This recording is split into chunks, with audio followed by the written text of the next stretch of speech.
పిచ్చి ముండ ఏడికి పోయిందో ఏమో. ఈ ఆడోళ్లకు ఫ్రీ బస్సు పెట్టినట్టు మొగోళ్ళకు కొత్త కథల పథకం పెట్టినా మాటి మాటి గోరుడు అంటే ఏవో సురేష్ ఏటో పోయేస్తాను ఏవో చూతలేవు.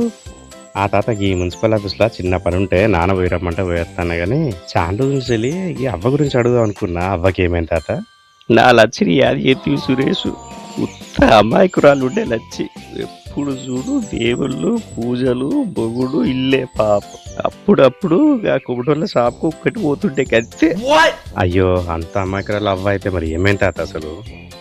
ఆ రోజు మా మూడో పెళ్లి రోజు ఉండే సురేష్ లడ్డూలు తీసుకొస్తా ఆగు ఈ కిరాణా షాప్ పోతా అని పోయింది కత్తే. ఆగు తాత, ఏ అవ్వ గింత మంచిగా ఉండేనా? గింత మంచి అవ్వ నీకెట పడ్డది తాత?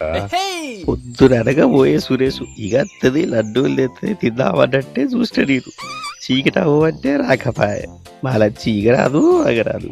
ఇక చూసి చూసి ఏం చేస్తే సర్పంచ్ దగ్గర పోయి ఇటు రాలేదు మరి ఎటు పోయిందో అంటే అయితేనేమో ఎత్తుకుదామనే గంతే. మరి ఏమైంది తాత? ఎతకలేదా? అప్పుడు పోలీస్ డిపార్ట్మెంట్ కూడా ఇప్పుడున్నంత మంచిగా అప్పుడు లేకుండే కావచ్చు. ఏ ఎందుకు ఎతకలే సురేష్?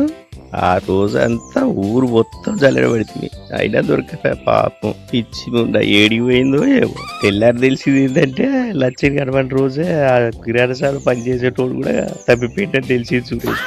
అసలు ఎంత మస్తు బాధపడ్డా ఇద్దరు తప్పిపోయారు అని. తప్పిపోయారా? నువ్వు ఇంకా అట్లనే అనుకున్నారా తాత? నువ్వు కేక్ అయితే నువ్వు అది ఇద్దరు సురేష్ అట్లా వంటివి మనుషులు తప్పిపోతే బాధపడరేంది? బాధపడే తాత నువ్వు బాధపడు నేను పోతా.